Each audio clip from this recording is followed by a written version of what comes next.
Merhabalar arkadaşlar. Bu videomuzda müstakil bir evin mutfağını tasarlayıp çizeceğiz. 510 santimlik bir ölçüsü var. Genellikle böyle mutfaklarda pencereden ziyade uzun duvarın olduğu tarafa, yani daha çok ölü alan olarak gördüğümüz alana yüksek dolapları veririz. Sonra arkasına gider. Buzdolabından sonra fırın olabilir. Kiler dolabı olabilir. Buzdolabının ardından gelmesi gereken bir boş bir tezgah olması gerekiyor ki buzdolabından aldığımız şeyleri oraya yerleştirebilelim. Daha sonrasında evye. Evyeden sonra yine bir boşluk gerekir. Tabii evyeden sonra bulaşık makinesi olması da lazım. Yani ya öncesinde ya sonrasında, soldan kullanılan için solunda, sağdan kullanılan için sağında, ikisinde de olabilir. Bir şey fark etmez. Ardından bir boşluk olacak. Gene boş bir tezgah. Ocağa hazırlık için. İşte tencere falan koyabilmemiz için. Daha sonra ocak. Ve bu şekilde bitirebiliriz. Bakalım buradaki ölçümüzde ne uygun olacak. Önce planda yerleştirelim. Buraya ben öncesinde yerleştirmek istiyorum. Fırını yerleştirmek istiyorum. Fırına yerleştirmeden önce şu noktada fırının tabi burada rahat açılabilmesi için 4 santimlik minimum bir parça koymamız gerekiyor. Sabit parça diyor mobilyacılar buna. Sabit parçayı koyduk. Ardından 60 santim fırınımızı yerleştirdik. Fırın dolabı için 60 santim yeterli bir ölçü. Bu kiler dolabı için de aynı ölçüdür. Ondan sonra 90 santim buzdolabı boşluğu bırakmamız gerekiyor. Buzdolabı da 90 santim şu an piyasadaki çoğu buzdolabı için uygun bir ölçü. Her zaman 90 santim olarak düşünmenizi tavsiye ederim. Daha küçük ölçülerde eğer ev sahibi kullanan kişi büyük bir buzdolabı alırsa o sığmayacaktır oraya büyük ihtimalle. Peki niye fırını buraya koydum da buzdolabını hemen ondan sonra koydum? Çünkü buzdolabını eğer fırının olduğu noktaya alırsam, ki bu da olabilirdi. Bu defa da şurada olduğunu düşünün buzdolabının. Kapağını geldim açtım. 90 derece açtım. Kapağı duvara çarptı. Daha fazla açamıyorum. Bu defa buzdolabının içindeki o sebzelik çekmecesi var ya. O sebzelik çekmecesini çıkartamıyoruz. Kapağını 90 dereceden daha fazla bir ölçüde açmamız lazım. Bunu sağlamak için de bu noktada minimum 20 santimlik bir ölçü kalması gerekiyordu. Biz ona gerek olmadığı için fırını buraya aldık. Daha sonrasında buzdolabını aldık. Buzdolabından sonra buraya ben genellikle 90'dan başlarım ölçmeye.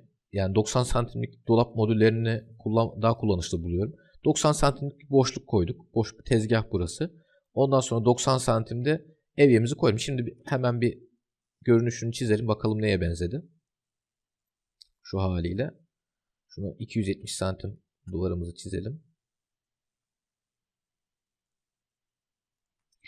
Şimdi öncelikle 12 santim altta baza olur. Baza ölçüsü 12 santimdir.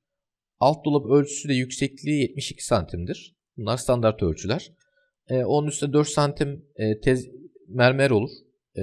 Tezgah olur ama şimdi onu koymayacağız hemen. 60 santim üst dolapla alt dolap arasında mesafe olur. Daha sonra üst dolap içinde 72 santim, benim de kullandığım genelde 72 santim kullanıyorum. 60 santim de olabilir ama biraz yüksekliği az kalıyor. 72 santim ideal bir ölçü. Daha yüksek de olabilir. Tavana kadar da olabilir. O tamamen müşterinizle sizin aranızda olan bir şey. Şimdi 4 santim buraya parça atmıştık. O sabit parçayı bir atalım. Bizim dolabımız buraya kadar çıkmayacağı için şu aradaki parçaları da siliyorum. Daha sonra 60 santim fırın dolabımızı koyduk.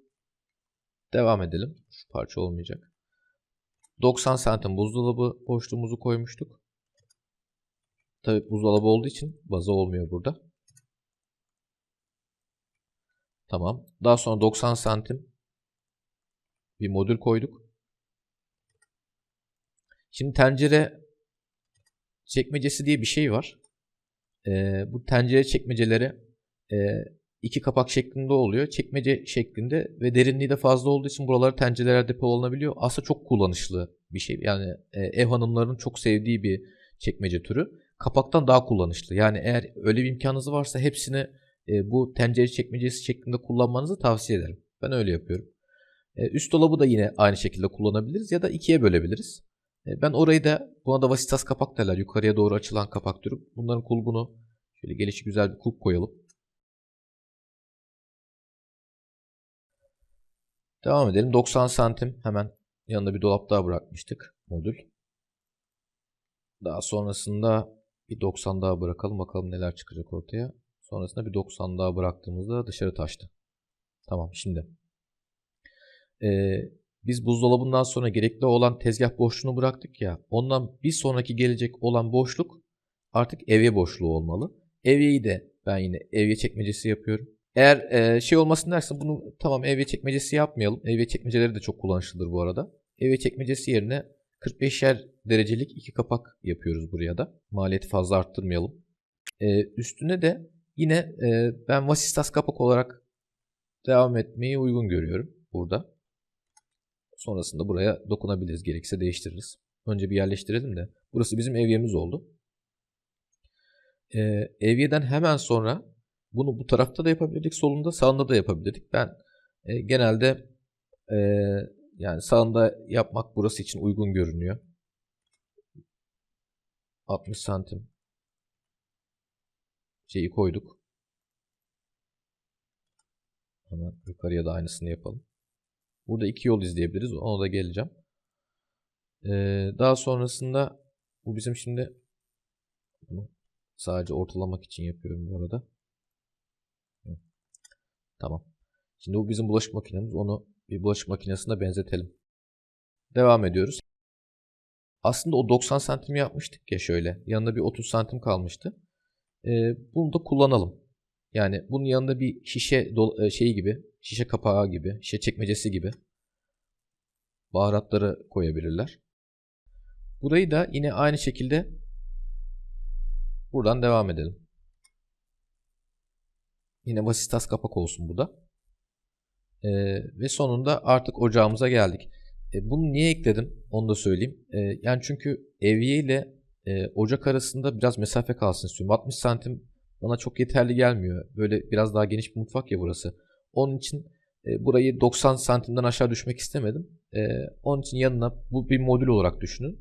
Bu modülün yanına 60 santim bulaşık makinesini koydum. Yanına 30 santim şişe çekmecesi diyebiliriz buna. Böyle mekanizmalar var. Bu mekanizmayı koydum. Üstüne de aynı şekilde burası bir modülmüş gibi devam ettim. Yani görsel olarak da bu çok daha temiz bir görsel oluyor bu arada. Hemen yanında şimdi ben ocağın altına şey çekmecesi koyarım. Kaşıklık koyarım. Bu da 60 santim çok yeterli görmediğim için 90 santimden aşağı mümkün mertebe düşmüyorum. Ama burada gördüğünüz gibi 90 santimlik bir ölçü kalmadı. Ben artık o ölçüyü buralardan bir yerden yedireceğim. Mesela bunun yerine evyeden bu ölçüyü alabilirim. Yani evyenin 90 santim olması gerekmiyor. O zaman burasını 90 santim sağlamam gerekiyorsa öncelikle 4 santim burada yan kapamasını. Bunu niye 4 santim yapıyoruz? Çünkü sıvanın her yeri düzgün olmadığı için arkadaşlar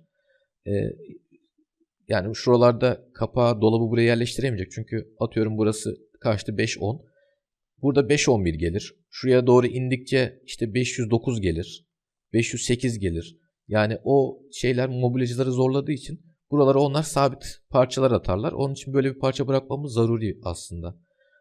Sabit parçamızı atıyoruz. Burası kapama parçası. 90 santimi bulduk mu? Kaç santim oldu şimdi burası? Tamam, şimdi burası 90'a bulacak. Ben bu ölçüyü mutfaktan alayım demiştim. Evyeden alayım demiştim. Hemen evyeden bu 90'ı alalım. Burayı 90'ı sağlıyorum. Ve o eksik ölçüyü evyeden sağlamış oldum. Gördüğünüz gibi burası artık 90 santimlik bir kaşıklık kaldı. Burası evye olmuştu. Bunu da hemen düzeltelim. Evyeden de evye çekmecesi yapmamıştık. Tam ortasından bölerek aslında kanatlı kapak yaptık. Zaten bunun da ölçüsü gayet iyi kaldı. Kötü değil yani. 82 santim. Burada dikkat edilmesi gereken 60 santimden daha düşük olursa atıyorum tesisat boruları olacak ya bunun altında. Onlara müdahale falan zorlaşacaktır. Onun için mümkün mertebe bu ölçülerde kalmak iyidir. Buradaki net temiz görüntüyü sevdiğimiz için ve çok da kullanışlı olduğu için şeye devam edebiliriz. Ya da şunu da yapabilirsiniz. Burası da hani bir de açılı kapak olsun dersek burayı da yine aynı şekilde kapak olarak düşünebiliriz. Evet. Burası da böyle bir kapak oldu. 4 santim tezgahımızı koyalım. Ocak kısmını halledelim şimdi. Burası artık 90 santimde arkadaşlar. Ocak çekmecesi de, daha doğrusu kaşıklık da şöyle oluyor. Burayı önden bir ikiye bölüyoruz. 72 idi ya, 36 böldük. Daha sonra üstteki 36'yı da tekrar ikiye bölüyorum. Şu şekilde 18 olmuş oluyor. Bu bize ne sağlar? Şimdi Hafele'nin veya diğer markaların kaşıklıkları var 90 santimliğe göre. O kaşıklıklar tam bunların içine uygun oluyor ve çok kullanışlı oluyor gerçekten. Alttakini de yine ikinci bir kaşıklık da koyabiliriz ya da onun yerine işte kevgir vesaire gibi işte ya da diğer büyük bıçaklar gibi bir depolama alanı olarak düşünebilirsiniz. Üstünde de ocak var. Burası da artık bizim aspiratörümüz oldu. Buraya aspiratör duvarı da yapabiliriz.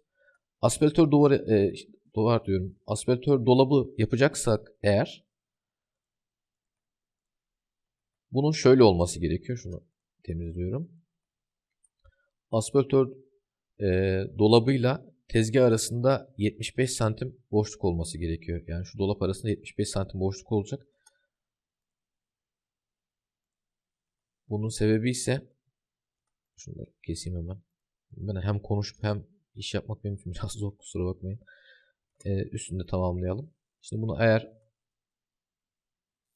aspiratör dolabı olarak düşündüğünüzde ocağın aspiratörü yakmaması için gerekli olan mesafe standardında budur.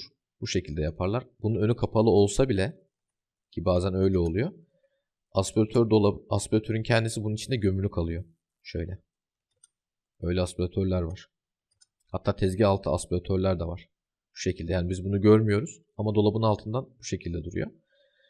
Ama ben burayı genellikle boş bırakmayı tercih ediyorum. Çünkü genelde müşterilerim açıkta olan şeylerden alıyorlar. Aspiratörlerden alıyorlar ya da davlumbazlardan alıyorlar. Burada yine 2 santim şunun medefe kalınlığı görünür.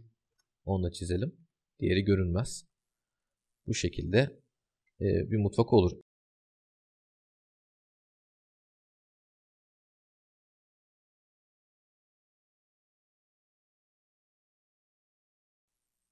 Fırınımız da şimdi burası bizim fırınımızın olduğu yer.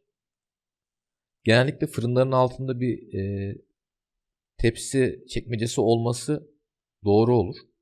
Onun için ben bunun altına genellikle bir 18 santim çekmece koyuyorum. Fırın da fazla yüksekte olmaması adına bunu bir modül aşağı indirebilirsiniz. Yani eğer mikrodalga ile birlikte kullanılacaksa. Ama biz genelde mikrodalga artık çok kullanılan bir şey değil, yani benim kendi müşterilerim için söyleyeyim. Sağlık açısından çok tercih edilmiyor. Burası fırınımızın yeri. Hatta fırını biraz şöyle düzeltelim.